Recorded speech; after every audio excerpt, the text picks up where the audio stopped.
আসসালামু আলাইকুম প্রিয় দর্শক। অন্য মঞ্চের আলাপ চাইতায় আপনাদের সকলকে আমন্ত্রণ জানাচ্ছি। আসসালামু আলাইকুম।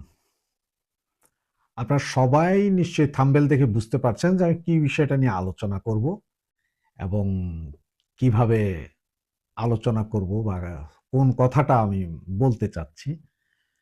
তো আপনারা থাম্বনেলে দেখেছেন যে আমাদের সেনাপ্রধান সবকিছু দেখে এবং উনি খুব ভয়ে ভীত হয়েই উনি ফোন দিয়েছেন যে শেখ হাসিনা ছাড়া মনে হয় আর বাঁচার কোনো উপায় নাই। সুতরাং আমি এখন শেখ হাসিনার সাথে কথা বলি। এই সেনাপ্রধান কি বুঝে গেছেন যে উনি কিছুদিনের ভিতরে ওনার ক্ষমতা হারিয়ে উনি ঝুলে যাবেন বা ওনাকে মব জাস্টিস করা হবে, ওনাকে জুতার মালা দেওয়া হবে, যেটার জন্য আমাদের প্রধানমন্ত্রীর কাছে এখন ক্ষমা চাইতেছেন যে আমার ক্ষমা হয়ে গেছে, আমি তখন বিবেক দিয়ে করি নাই, আবেগে করেছি, আমাকে ক্ষমা করে দেন, আমাকে ক্ষমা করে দেন। তোকে কি ক্ষমা করা যাবে?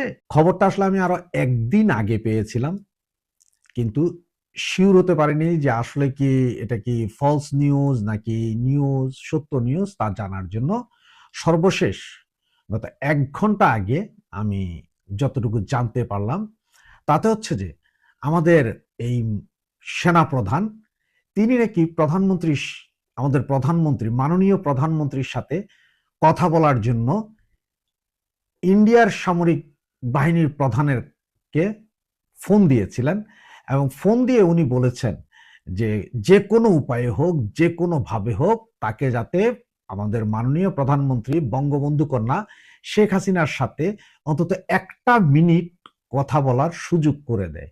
কারণ ওনার কাছে নাকি যে সমস্ত নাম্বার আছে সেই সমস্ত নাম্বারে উনি অনেক ট্রাই করেছেন কিন্তু কোনো কাজ হয়নি।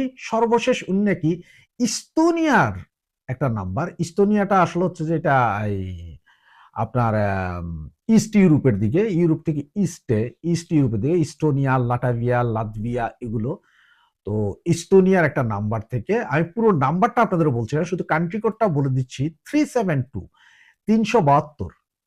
তো আপনারা অনেকে যারা হয়তো আমাদের মাননীয় প্রধানমন্ত্রীর সাথে কথা বলেছেন বা কথা বলেন তারা হয়তো জানতে পারেন যে এই কোড দিয়ে বা ইস্তোনিয়ার কোনো নাম্বারে আপনারা কথা বলেন কিনা। আমি যেহেতু আজ পর্যন্ত কখনো কথা বলিনি সুতরাং আমি এই বিষয়টাতে জানি না যে উনি কোন নাম্বার ব্যবহার করেন, কিভাবে ব্যবহার করেন তাও জানি না। তো আমাদের সেনাপ্রধান নাকি সেই ইন্ডিয়ান সেনা চিফকে বলেছেন যে উনি এই নাম্বারটাতে বেশ কিছু মেসেজ দিয়েছেন ৩ দিন যাবৎ। মেসেজ কি সিন হচ্ছে কি হচ্ছে না তাও বোঝা যাচ্ছে না। উনি ফোন দিলে এই ফোনও বন্ধ পাওয়া যাচ্ছে এবং ওনার মেসেজের কোনো রিপ্লাই আসছে না। উনি যে কোনো উপায়ে আমাদের মাননীয় প্রধানমন্ত্রী বঙ্গকন্যা শেখ হাসিনার সাথে ১টা মিনিটের জন্য কথা বলতে চান। অনেক ভুল বুঝাবুঝি হয়েছে, এগুলা থেকে উনি মুক্তি পেতে চান। উনি নাকি ঘুমোতে পারছেন না। এবং আপনারা জানেন চট্টগ্রামের কক্সবাজার অদূরে আপনার মহেশখালী একটা দ্বীপ আছে, আমাদের মহেশখালী দ্বীপ, যেটাতে আপনার যে মহেশখালী দ্বীপে যেখানে আমাদের এই জননেত্রী শেখ হাসিনার আমলে $1.2 বিলিয়ন দিয়ে একটি গভীর সমুদ্র বন্দর এবং সাবমেরিন স্টেশন, যেখানে ৬টি পারমাণবিক সাবমেরিন দাঁড়াতে পারবে, রসদ নিতে পারবে, ওই ধরনের একটা টার্মিনাল নির্মাণ করেছিলেন। এবং এটা এত গভীরে যে এই গভীরতায় যদি কোনো সাবমেরিন চলে যায় পৃথিবীর কোনো পারমাণবিক বোমা দিয়েও এই সাবমেরিন কিছু করতে পারে না। ওই জায়গাটা পুরোটা সেনাবাহিনী আমেরিকান সোলজারদের হাতে। তার কারণটা কি? আপনাদের কি মনে হয় না যে এইসব কারণে সবকিছু দেখে এবং উনি খুব ভয়ে ভীত হয়েই উনি ফোন দিয়েছেন যে শেখ হাসিনা ছাড়া মনে হয় আর বাঁচার কোনো উপায় নেই, সুতরাং আমি এখন শেখ হাসিনার সাথে কথা বলি। তার কারণ হচ্ছে যে আমাদের জননেত্রী শেখ হাসিনা একসময় বলেছিলেন, বারবার বলেছিলেন, সাদা চামড়ার একজন বা বেশ কিছু লোক আমাকে সেন্ট মার্টিন দিয়ে দিতে বলে, বঙ্গোপসাগরে দিয়ে দিতে বলে, যদি দিয়ে দিতে পারি আমি ক্ষমতায় থাকতে পারবো। আজকে কি সেটারই পুনরাবৃত্তি হচ্ছে না? এই ১২০ জন সেনাবাহিনীর এইসব লোক, এরা কারা? এবং সবচেয়ে ইন্টারেস্টিং খবর আরেকটি, সেটি হচ্ছে যে ডক্টর আসিফ নজরুল সাহেব উনি ফোন দিয়েছিলেন ইন্ডিয়ান পররাষ্ট্র সচিবকে। উনি তাকে অনুরোধ করেছেন যে যে কোনো উপায়ে হোক বা যে কোনো ভাবে হোক ওনার সেফ এক্সিটের ব্যবস্থা করার জন্য। এখন আপনি হয়তো অনেকে বলতে পারেন যে ভাই উনি তো বাংলাদেশে আছে, ওনার কি সেফ এক্সিট, ওনার কেন সেফ এক্সিট দরকার? সেফ এক্সিট দরকার আছে ওনার, এবং আবার এটাও বলতে পারেন যে ইন্ডিয়ার কাছে কেন সেফ এক্সিট দরকার? হ্যাঁ ভাই, ইন্ডিয়ার কাছেই ওনার সেফ এক্সিট দরকার, কারণ উনি বুঝে গেছেন যে যে কোনো মুহূর্তে অঘটন ঘটবে। উনি সবচেয়ে বেশি টেন্স যে যদি সেনাবাহিনী ক্ষমতা নেয় তাহলে তো ওনাদের অ্যারেস্ট করে ঝুলাই ফেলবে। সুতরাং সেনাবাহিনী ক্ষমতা নিলে যাতে ইন্ডিয়ান গভর্নমেন্ট ওনাকে এখান থেকে উদ্ধার করে, সেফ এক্সিট এটা। অথবা যদি শেখ হাসিনার গভর্নমেন্ট আবার এই মুহূর্তে ফিরে আসে যে কোনো মুহূর্তে, ওনাদের তো ফাঁসিতে ঝুলাবে। সুতরাং ওনার সেফ এক্সিট দরকার, এবং এটা করতে পারে একমাত্র ইন্ডিয়া, আর কেউ না। যার কারণে উনি ইন্ডিয়ান পররাষ্ট্র সচিবের কাছেই ফোন দিয়ে এই অনুরোধ করেন, এবং ইন্ডিয়ান পররাষ্ট্র সচিব বলেছেন আপনার বিষয়ে এইসব ভার্বাল আপনি ফোনে আমারে বললেন হবে না, আপনি লিখিত চিঠি দেন, গভর্নমেন্টালি লিখিত চিঠি দেন, সেই চিঠির উপরে আমরা অ্যাকশন নিব। সেই চিঠি যদি না দিতে পারেন, এসব মুখের কথায় আমরা কিছুই করতে পারবো না, আপনি লিখিত চিঠি দেন, আমরা বিবেচনা করব। সবচেয়ে মজার কাহিনী এগুলো। তাহলে সেনাপ্রধান কেন এত ব্যতিব্যস্ত আমাদের নেত্রীর সাথে কথা বলার জন্য? সেনাপ্রধানের আবার কি পরিকল্পনা আছে?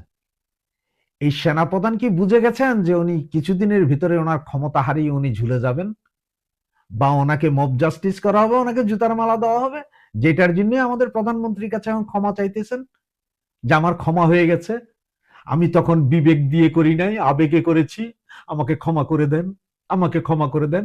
তোকে কি ক্ষমা করা যাবে? ওকে কি ক্ষমা করা যাবে? ওকে ক্ষমা করা যাবে না।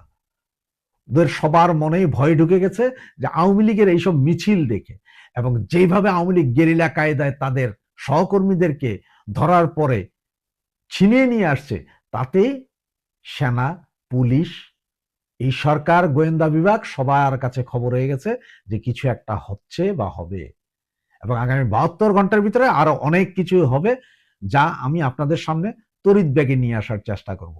জয় বাংলা, জয় বঙ্গবন্ধু। সাদ্দাম নামের একজন বাগেরহাটের আওয়ামী লীগের সভাপতি, বাগেরহাট জেলার সভাপতি নয়, কোনো একটি উপজেলার সভাপতি, তরুণ মানুষ, যুবক মানুষ, তার স্ত্রী এবং পুত্র নিহত হয়েছেন। তাদের মৃত্যুর পর তাকে একবার দেখার জন্য ফেরল দেওয়া হয়নি। মৃত স্ত্রী এবং মৃত পুত্র, শিশুপুত্র জেলখানায় জীবিত পিতাকে দেখতে গিয়েছে। এই যে অসভ্য সমাজ, অসভ্য রাষ্ট্র, অসভ্য সরকার, এই অসভ্যতার মানদণ্ডটি কোথায়, কিভাবে, কেন এই সমাজকে বিভক্ত করে ফেলছে, এই সমাজকে, এই রাষ্ট্রকে প্যারালাইজ করে ফেলছে। আলটিমেটলি এই রাষ্ট্রও কিন্তু ভাঙনের একটি সুর তৈরি করছে। কেন তৈরি করছে, কেন, সেটা একটু দেখেন। 1971 সালে পাকিস্তান যে নিপীড়ন করেছিল পাকিস্তানের একটি অংশের উপর, পাকিস্তান যে অত্যাচার করেছিল পাকিস্তানের একটি অংশের উপর, তাহলে তারই ফলশ্রুতিতে 1971 সালের মহান মুক্তিযুদ্ধ একটি রাষ্ট্র ভেঙে দুইটি রাষ্ট্র হয়ে যায়। বুঝতে হবে, রাষ্ট্র যদি টিকিয়ে রাখতে হয়, সমাজ যদি টিকিয়ে রাখতে হয়, এই সংবিধানের অধীনে যে বাংলাদেশ নামক রাষ্ট্রটিকে যদি টিকিয়ে রাখতে হয়, তাহলে রাষ্ট্রের নির্যাতন, রাষ্ট্রের অনাচার, রাষ্ট্রের নিষ্ঠুরতা, রাষ্ট্রের হিংস্রতা বন্ধ করতে হবে। মানুষে মানুষে হিংস্রতা, দলে দলে হিংস্রতা, দলে দলে মানে এক দলের প্রতি আরেক দলের কুৎসা, এক দলের প্রতি আরেক দলের প্রতিযোগিতা পৃথিবীর নানান দেশে আছে, আমাদের দেশেও ছিল এবং আছে, থাকবে। কিন্তু রাষ্ট্র যখন, নির্দলীয় একটি সরকার যখন রাষ্ট্রে থাকা অবস্থায় এই রকমের অবস্থা, এই রকমের ব্যবস্থা গ্রহণ করে, তখন রাষ্ট্র টিকে থাকতে পারে না। সাদ্দামের কাহিনীটাতে যদি আপনি একটু যান, সাদ্দামের নামে 13টি মামলা হয়েছে। এই 13টি মামলার মধ্যে এই মামলাগুলো সবই হচ্ছে 5 আগস্ট কেন্দ্রিক, অর্থাৎ জুলাই আগস্ট সময়ে 2024 সালে যে গণ আন্দোলন হয়, সেই গণ আন্দোলনে আক্রমণ, হামলা, মৃত্যু, এইসব মামলা। এখন দেখেন ওই সময়ে সাদ্দাম কোথায় ছিল। ওই সময় ছেলেটি সিরিয়াসলি অসুস্থ হয়ে ভারতের একটি হসপিটালে চিকিৎসাধীন ছিল। এটা আমরা বলছি না, সরকারও সেটা জানে, কারণ তার পাসপোর্টের মধ্যে সে সময় সে যে ভারতে বৈধ পথে গিয়েছে এবং কখন ফিরে এসছে তার সিল আছে, সপ্পর আছে, এবং একে একে 8টি আদালতে সেটি উপস্থাপন করা হয়েছে। 8টি আদালত, 8টি মামলায় তার জামিন হয়েছে। কিন্তু জামিন হলে কি হবে? একটি মামলায় জামিন হলে তাকে আরো 2টি মামলা দেওয়া হচ্ছে, 2টি মামলায় জামিন হলে আরো 4টি মামলা দেওয়া হচ্ছে, এইভাবে তাকে 13টি মামলা দেওয়া হলো। এই 13টি মামলা মাথায় নিয়ে সে যখন জেলে, মামলাগুলো কি? চুরি, ছেঁচড়ামি, ভাঙচুর, উমকের বাড়ি লুট, এই রকমের মিথ্যা মামলা। এই মামলাগুলোতে জামিন হওয়াটা একদম সহজ ছিল, কিন্তু তাকে 8টিতে জামিন দেওয়ার পরও আরো 5টি মামলা দিয়ে জেলখানার ভিতরে বেঁধে রাখা হলো। জেলখানার ভিতরে বেঁধে রাখলে কথা ছিল তার 2 পায়ে ডান্ডা বেরি পরানো ছিল, 2 হাতে তাকে পরানো ছিল, শিকল পরানো ছিল। এই অবস্থায় তার একটি পুত্র সন্তান জন্ম লাভ করে আজ থেকে 9 মাস আগে। মৃত্যুর সময় এই পুত্র সন্তানটির বয়স ছিল 9 মাস। তার এই পুত্র সন্তান তাকে দেখতে আদালতে গিয়েছিল তার মায়ের সাথে, মৃত মায়ের সাথে, যে মা এখন আর পরবাসী। সে মা একদিন এই পুত্র সন্তানকে নিয়ে গিয়েছিল আদালতে, যেদিন সাদ্দামকে আদালতে আনা হয়েছিল। সাদ্দামের ভাই টেলিভিশনে এসে বললেন যে আমরা আকুতি বিনতি করেছি, সাদ্দাম পুলিশের পায়ে ধরেছে, ভাই আমার 2টা পায়ের হাতের মধ্যে একটা হাতের শিকল একটু খুলে দাও, আমি আমার এই শিশুপুত্রটিকে একটু বুকে নিতে চাই, একটু আদর করতে চাই। তার কথা রাখা হয়নি। তারপর আদালতে যখন শুনানি হচ্ছিল তখন সাদ্দাম বারবার জাজ সাহেবকে বলছিলেন, ম্যাজিস্ট্রেটকে বলছিলেন, স্যার আমার একটু কথা আছে। সেই কথাটি কি কথা? তিনি বললেন, স্যার আমার একটা হাত একটু খুলে দেন, আমি আমার ছেলেটাকে একবার আলিঙ্গন করতে চাই, আমি একজন পিতা, আমার এই সন্তানের জন্ম হয়েছে আমি যখন জেলখানার অন্ধপ্রকোষ্ঠে, আমি এই ছেলেটিকে একবার একটু বুকের সাথে লাগাতে চাই, কিন্তু পারেনি। জাজ বললেন, ম্যাজিস্ট্রেট বললেন, আপনি লিখিত বলতে হবে। তিনি লিখিত বলেছেন, সেই লেখা কারো কর্ণকুহরে প্রবেশ করেনি। তারপর এই সাদ্দামের স্ত্রী দিনের পর দিন আদালতে যাচ্ছে, দিনের পর দিন থানায় যাচ্ছে, দিনের পর দিন জেলখানায় যাচ্ছে। সাদ্দামের কোনো মুক্তি নেই। সাদ্দাম নিম্ন মধ্যবিত্ত ঘরের একটি ছেলে। আপনারা কথায় কথায় শুনবেন আওয়ামী লীগের একটা ওয়ার্ডের কর্মী নাকি কোটি কোটি টাকার মালিক, অথচ এই সাদ্দামের বাচ্চা, এই সাদ্দামের স্ত্রী 3 বেলা খাইতে পেতেন না। তার কোনো ব্যাংক অ্যাকাউন্ট জব্দ করা হয়নি, তার কোনো ব্যাংক অ্যাকাউন্ট সরকার সিজ করেনি। তারপরও তাদের খাওয়ারের পয়সা নেই, উকিলকে দেওয়ার পয়সা নেই, ঘুষ দেওয়ার পয়সা নেই। যার কারণে ফ্রাস্ট্রেটেড হয়ে সাদ্দাম প্রথমে তার এই 9 মাসের পুত্র সন্তানকে হত্যা করে নিজে আত্মহত্যা করে। তিনি আসলে নিজেই আত্মহত্যা করতে চেয়েছিলেন, কিন্তু তিনি বিশ্বাস করতে পারেননি এই নির্দয় সমাজ, এই রাষ্ট্র এই শিশুটির দায় নেবে না। তাই তিনি তার বুকের দলকে আগে হত্যা করলেন, তারপরে নিজেও মারা গেলেন। মারা যাওয়ার পর সাদ্দামের পক্ষ থেকে, তার পরিবারের পক্ষ থেকে আবেদন করা হলো একটি ফেরলের। ফেরল মানে হচ্ছে শুধুমাত্র জানাজায় অংশগ্রহণ করার জন্য 2 ঘন্টা, 3 ঘন্টা অথবা 4 ঘন্টার জন্য মুক্তি। সেটি মেলেনি। কেন মেলেনি? কারণ তাকে গ্রেপ্তার করা হয়েছিল কোত্থেকে? গোপালগঞ্জ থেকে। আপনারা জানেন পদ্মা সেতুর ওপারে বাগেরহাট থেকে গোপালগঞ্জের দূরত্ব খুব কাছে, সেটা একদম লাগোয়া উপজেলা বা জেলা আপনি বলতে পারেন। সেই কারণে যখনই পুলিশের দৌড়ানি খায়, পুলিশের দাবরানি খায়, তখন গোপালগঞ্জে সেখানে গুগু কম, আওয়ামী লীগের মানুষ বেশি, বিএনপি জামাতের দৌরাত্ম্য কম, সেই জন্য অনেকেই কেউ কেউ আশ্রয় নিয়েছিল সেখানে। সেই আশ্রয় থেকে তাকে অ্যারেস্ট করে জেলখানায় নেওয়া হয়েছে। এবং সেই জন্য বলছে তাকে জামিন দেওয়া যাবে না, কারণ সে গোপালগঞ্জের। যেমনটি করেছিল 1971 সালের পাক বাহিনী, বলছে এরা বাংলাদেশের মানুষ হলে তার চাকরিতে জায়গা হবে না, বাংলাদেশের মানুষ হলে বিশ্ববিদ্যালয়ে তার জায়গা হবে না, বাংলাদেশের মানুষ হলে রাজনীতিতে তার জায়গা হবে না। তাই পাকিস্তান ভেঙে যাওয়ার যে বুনিয়াদ তারা তৈরি করে দিয়েছিল, পাকিস্তানিরা বাংলাদেশ ভেঙে যাওয়ার সেই বুনিয়াদ এই ডক্টর ইউনূস তৈরি করে দিচ্ছে। এই ডক্টর ইউনূস থাকবে না, তার বয়স 90 বছর, যেই কোনো সময় সে মারা যাবে। কিন্তু এই বাংলাদেশ তো থাকতে হবে, আমাদের প্রজন্ম তো এই দেশটাকে একটি দেশ হিসেবে টিকিয়ে রাখতে হবে। এক ভাষার, এক সংস্কৃতির, এক ইতিহাস, এক ঐতিহ্যের এই দেশ, এই দেশকে ধ্বংস করে দেওয়ার চেষ্টা হচ্ছে। আপনি মানবিকভাবে একটু চিন্তা করে দেখেন, তাকে ফেরল দেওয়া হলো না।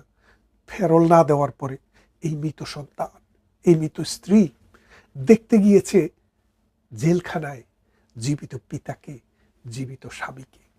পৃথিবীর ইতিহাসে, পৃথিবীতে এই যে আজকে 808 billion people, 8.2 billion population in all over the world, এই 8 বিলিয়ন মানুষের মধ্যে, এই 800 কোটি মানুষের মধ্যে 196টি রাষ্ট্র আছে।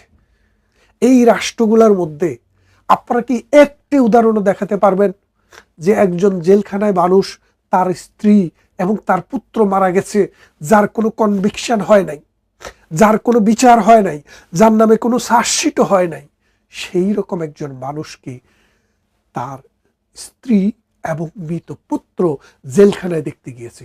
এটি পুরো পৃথিবীতে মানুষের ইতিহাসে প্রথম ঘটনা ঘটল।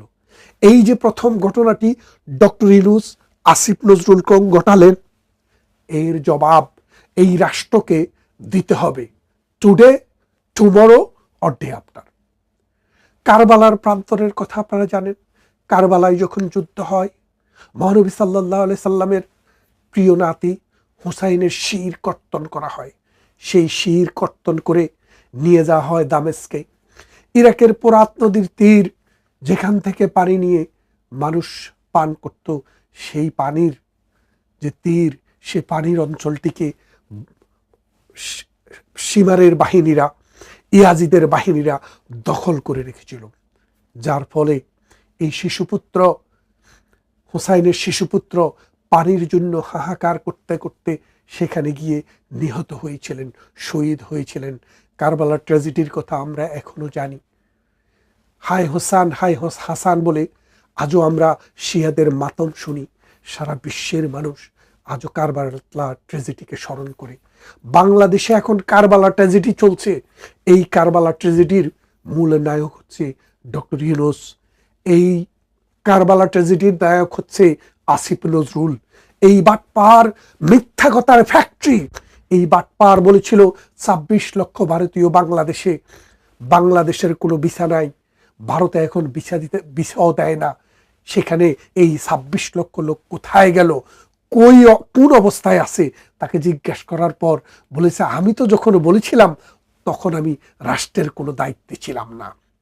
এই অসভ্য, এই বর্বর, এই মিথ্যাবাদী, মিথ্যা কথা কখন বলা যাবে আর কখন বলা যাবে না, সেই সংজ্ঞা আমাদেরকে শেখাচ্ছে এই আসিফ নজরুল। তুমি এখনো মধ্যবয়সী মানুষ। এই বাংলা, এই সমাজ, এই রাষ্ট্র তোমাকে বিচারের কাঠগড়ায় দাঁড় করাবে। এই শিশুর কান্না, এই শিশুর মৃত্যু, এই 22 বছরের নারীর মৃত্যু, তোমাকে জবাব দিতেই হবে আসিফ নজরুল। এই রাষ্ট্র, এই শহীদ, 30 লক্ষ শহীদের রক্ত, 2.5 লক্ষ নারীর আত্মনাদ এবং 1 কোটি মানুষের দেশান্তরিত হওয়ার বিনিময়ে যে রাষ্ট্র তৈরি হয়েছে, যে রাষ্ট্রের জন্য জীবন দিয়েছে লক্ষ লক্ষ মানুষ, সেই রাষ্ট্রে তুমি মানুষের মূল্যায়ন করছো না, মানুষকে তুমি দাম দিচ্ছ না। সাবেক প্রধানমন্ত্রী খালেদা জিয়ার পুত্র যখন মারা যায় মালয়েশিয়াতে, তাকে এই দেশে আনার ব্যবস্থা করেছিলেন প্রধানমন্ত্রী শেখ হাসিনা। তাকে ফেরল দেওয়া হয়েছিল যেন তার পুত্রকে দেখতে পারে। শুধু তাকে নয়, আমরা এরকম বহু নজির দেখেছি, যখন হত্যাকাণ্ড কোনো বাবা মা ভাই বোন মারা গিয়েছে তাদেরকে ফেরল দেওয়া হয়েছে, কিন্তু এবার এই সরকার ফেরলও দেয়নি এই সাদ্দাম হোসেনকে।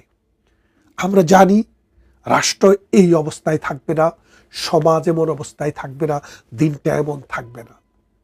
যদি পাকিস্তানপন্থী বাংলাদেশ বিরোধী ৭১-এর ঘাতকেরাও ক্ষমতায় আসে, যদি বিএনপিও ক্ষমতায় আসে, অথবা অন্য কোনো দলও ক্ষমতায় আসে, রাষ্ট্রকে বদলাতেই হবে, রাষ্ট্র বদলাবে। কিন্তু ডক্টর ইউনূস, তুমি ৪,০০০-এর উপরে আওয়ামী লীগের কর্মীকে হত্যা করেছ। তোমার পেটুয়া বাহিনী ৪,০০০-এর উপরে আওয়ামী লীগের কর্মী, নেতা এবং সমর্থককে হত্যা করেছে। প্রত্যেকটি হত্যার নাম আমাদের কাছে আছে, কোথায় হত্যা করা হয়েছে, কোন পত্রিকায় এসছে, কোন পোর্টালে এসছে, কত তারিখে, কিভাবে, তার নাম কি, তার বয়স কত।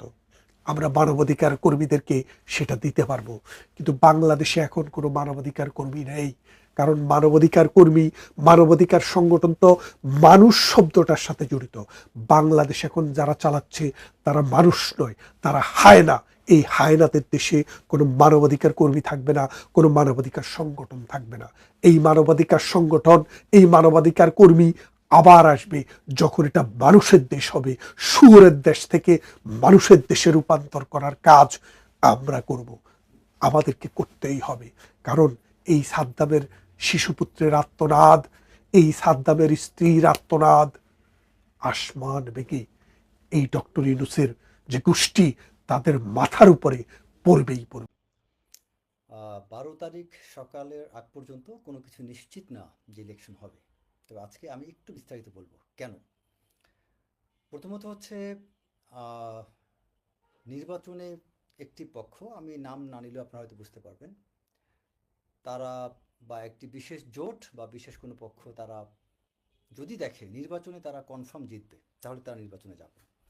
আর যদি তাদের মধ্যে ব্যাপারটা এমন হয় যে তারা নির্বাচনে জেতার সম্ভাবনা নেই, সেক্ষেত্রে পরিস্থিতিটা এমনভাবে তৈরি করা হবে, ইলেকশন আর হবে না। আচ্ছা, এখন আমি আর একটু ডিটেলসে যাচ্ছি, স্পেসিফিক কিছু পয়েন্টে। আপনারা হয়তো অনেকে জানেন যে বর্তমানে কোর্টে কয়েকটি বিষয় নিয়ে মামলা বা বিচারাধীন আছে। যেমন বিএনপির প্রায় ২৫ জনের মতো, সংখ্যাটা কম বেশি হতে পারে, আমি বলে দিচ্ছি, ২৫ জনের মতো ক্যান্ডিডেট বা প্রার্থী আছেন যাদের দ্বৈত নাগরিকত্ব আছে, এবং বাকি আরও কিছু জন আছেন যাদের ১৫-১৬ বা কম বেশি হতে পারে, যাদের ঋণখেলাপির বিষয় আছে। সব মিলে প্রায় ৪২ জনের বিরুদ্ধে কোর্টে রায় আসতে পারে প্রার্থিতা বাতিল সংক্রান্ত। আরেকটি বিষয়ে কথা বলি, সেটা হচ্ছে যে জামাত ইসলামের কাছে যতগুলো ট্রাম্প কার্ড আছে, আপনারা খেয়াল করে দেখবেন জামাত ইসলাম কোনো ট্রাম্প কার্ড কিন্তু সবগুলো একসাথে খেলবে না, প্রতিটা ট্রাম্প কার্ড তারা ধাপে ধাপে খেলবে। এবং বিএনপি এখনও জানে না যে সামনে তারা আর কি কি ট্রাম্প কার্ড খেলতে পারেন। এই যে দ্বৈত নাগরিকত্ব ইস্যু থেকে শুরু করে আরও অনেক বিষয়গুলো সামনে আসবে। এই যে ঢাকা ১৭ আসনে যে ঘটনা ঘটলো, ঢাকা ১৭ আসনে ক্যান্ডিডেটকে যদি তার এই সার্টিফিকেট নিয়ে এই ধরনের স্যাবোটাজ যদি না করা হতো, এই ঘটনা যদি না ঘটতো, তাহলে কিন্তু তিনি আরও এত পরিচিতি পেতেন না। বরং আমি মনে করি ১৭ আসনে জামাতের প্রার্থীকে বিএনপি হিরো বানিয়ে দিয়েছে। কিভাবে? ওই ফেক সার্টিফিকেট ইস্যুটাকে সামনে এনে তারেক রহমানের সাথে যখন কারো নাম জড়িয়ে আলোচনা হবে, সেটা ক্যান্ডিডেট হোক আর যেই হোক, তার নামটা কিন্তু প্রচার পাবে, প্রসার হবে, তাই না? সো ঢাকা ১৭ আসনে এই জামাতের প্রার্থীকে তার প্রচারণা কাজটা আমাদের বিএনপির কিছু লোকজনই ভুলবশত ভুল করে তারা করে ফেলছেন। এবং ১৭ আসন নিয়ে কী ধরনের পরিকল্পনা, কী ধরনের নির্বাচনী প্রচারণা হচ্ছে, এই জায়গাটায়ও আমার যথেষ্ট সন্দেহ আছে। আরও একটা গুরুত্বপূর্ণ বিষয় আপনাদের উদ্দেশ্যে বলবো, যে খেয়াল করে দেখেন, হ্যামিলনের বাঁশিওয়ালার মতো তারেক রহমানের পিছনে দুনিয়ার নেতাকর্মীরা, পুরা মিডিয়া টিম থেকে শুরু করে সবাই তার পিছনে ঘুরে বেড়াচ্ছেন। তারেক রহমান বিভিন্ন জায়গায় যাচ্ছেন, ওই জায়গার স্ব ক্যান্ডিডেট তাকে রিসিভ করবে, তার সাথে সিকিউরিটি নিরাপত্তা টিম থাকবে, আর তো কারো থাকার দরকার নেই। আছে, কারণ বাংলাদেশে প্রত্যেকটা ক্যান্ডিডেট বিভিন্ন আসনে তারা নির্বাচনী প্রতিদ্বন্দ্বিতার জন্য প্রস্তুতি নেবেন, প্রচারণা করবেন, প্রত্যেককে জিততে হবে। এবং বিএনপির যারা সেলিব্রিটি টাইপ লিডার, যারা ভালো বক্তব্য দিতে পারেন, ভালো কথা বলতে পারেন, বিএনপির ব্র্যান্ডিংটা ভালোভাবে করতে পারেন, এই ব্যক্তিগুলোর উচিত ছিল কি এই 300 আসনের প্রতিটা ক্যান্ডিডেটের কাছে কাছে যেয়ে তাদের প্রচারণা, তাদের পক্ষে পরিচালনা করা।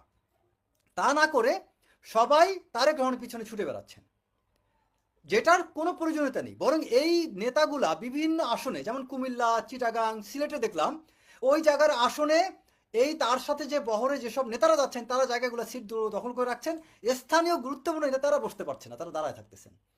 অথচ স্থানীয় ব্যক্তিরা তারা তারেক রহমানকে কালে ভদ্রে পান, তারা দেখতে পান না, সবসময় অনেক কষ্টে তারা দেখার সুযোগটা পেয়েছেন, তাদেরকে দেখতে দেন, কাছে যেতে দেন।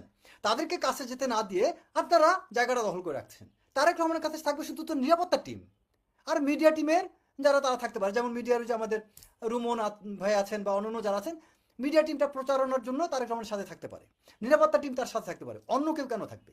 আপনাদের দরকারটা কি ওখানে? কেন আপনারা তারেক রহমানের সাথে থেকে জায়গাটা দখল করতেছেন? কেন আপনারা স্থানীয় স্ব আসনের ওই নেতাদেরকে কথা বলতে দিচ্ছে না?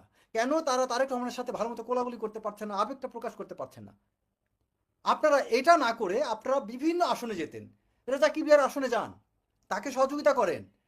আপনার ওই যে গতকালকে আপনার নতুন ক্যান্ডিডেট গেছে মোবাশ্বের আলম ভূঁইয়া, তার ওখানে যান, তাকে সহযোগিতা করেন। বিভিন্ন আসনে বিভিন্ন বিএনপি নেতা আছে, তাদের কাছে যান, সহযোগিতা করেন। তা না করে তারেক সাহেবকে চেহারা দেখাইতে হবে। ছোটবেলা আমরা যখন পড়তে বসতাম তখন অপেক্ষা করতাম মা বাবা কখন ঘুমায়। যদি দেখতাম যে পড়ার টেবিলে আশপাশ দিয়ে মা বাবা হেঁটে যাচ্ছে, তখন করতাম কি, খুব জোরে জোরে পড়তাম, যে মানে আমি খুব সিনসিয়ার পড়াশোনা করতেছি। ঠিক দূরে সরে গেলে আবার ঘুমায় পড়তাম। তো ঠিক একই কাজটা বিএনপির কিছু নেতারা করতেছে। তারেক রহমান তাকাইলে বিএনপি জিন্দাবাদ, তারেক রহমান জিন্দাবাদ, একদম লাফায় ফাটায় ফেলতেছে। ভাট যখনই তারেক রহমানের সামনে থেকে সরে যায়, আস্তে করে ওই সেলফিটা ছবিটা ফেসবুকে পোস্ট দিয়ে রুমে যা ঘুমায়। আর বাংলাদেশে বিভিন্ন জায়গায় যেটা হচ্ছে, তারেক রহমান দেখলে কাজ করেন, না দেখলে কাজ করেন না। যদি কোনো কাজ করে তারেক রহমান জানতে পারেন তাহলে কাজটা করা হবে, তারেক রহমান যদি জানতে না পারেন তাহলে কোনো কাজ করা হবে না। বিএনপির এই যে নির্বাচনী, আরও একটা কথা লাস্টলি বলি আমি, নির্বাচনী যে আপনার দায়িত্ব, যে একটা টিম গঠন করা হয়েছে নির্বাচনের সমন্বয়ক, যেটা নজরুল ইসলাম খানের অধীনে, এই জায়গায় কাদেরকে রাখা উচিত ছিল? কোন কোন বিষয়ে কারা কারা এক্সপার্ট তাদেরকে নিয়োগ দেন, যারা বিভিন্ন জায়গায় কমিউনিকেট করতে পারবে, সমন্বয় করতে পারবে, বিভিন্ন নেতাদেরকে সাপোর্ট দিতে পারবে, বিভিন্ন নেতাদের সমস্যাগুলোর ক্ষেত্রে সমাধান দিতে পারে, তাদেরকে ওখানে রাখবেন। তা না রেখে কি করেছেন, ওই জায়গায় যারা চেহারা দেখানো দরকার ওই ব্যক্তিগুলো লিয়াজ ও তদবির করে চেহারা দেখাচ্ছেন। ওখান থেকে ইম্প্যাক্ট কি করছেন বিএনপির জন্য? এই হচ্ছে বিএনপির সার্বিক অবস্থা। আর যেটা আমি শুরুতে যে কথাটা বললাম, আপনারা প্রস্তুত থাকেন। এই যে 42 জন, 25 জন হচ্ছে আপনার দ্বৈত নাগরিকত্ব, এবং বাকি যারা ঋণ খেলাপি, এই ইস্যু নিয়ে এই 42 জনে যখন কোর্টের রায়টা দিবে, যদি বিএনপির বিরুদ্ধে যায় তখন কাহিনীটা কোন দিকে যেতে পারে? 1 2 হচ্ছে বিভিন্ন জায়গায় বিএনপির 62টা ক্যান্ডিডেট যারা বিদ্রোহী, এই ক্যান্ডিডেটদেরকে এখনও কেন বিএনপি তাদেরকে বসাইতে পারলো না? এই ক্যান্ডিডেটদেরকে খুশি করার জন্য কি অনেক উপাদান ছিল না? অনেক ওয়াদা দেওয়া যেত না? উদ্বুদ্ধ করা যেত না? অনেক সমাধানের রাস্তা ছিল, কেন সেটা করা হয়নি? বিএনপির অনেকেই ক্যান্ডিডেট হতে চেয়েছিল, তাদের কয়জনকে ডেকে ভালোভাবে কথা বলা হয়েছে, কয়জনকে ফোন করা হয়েছিল? শত্রুর থেকে অনেক কিছু শিখতে হয়।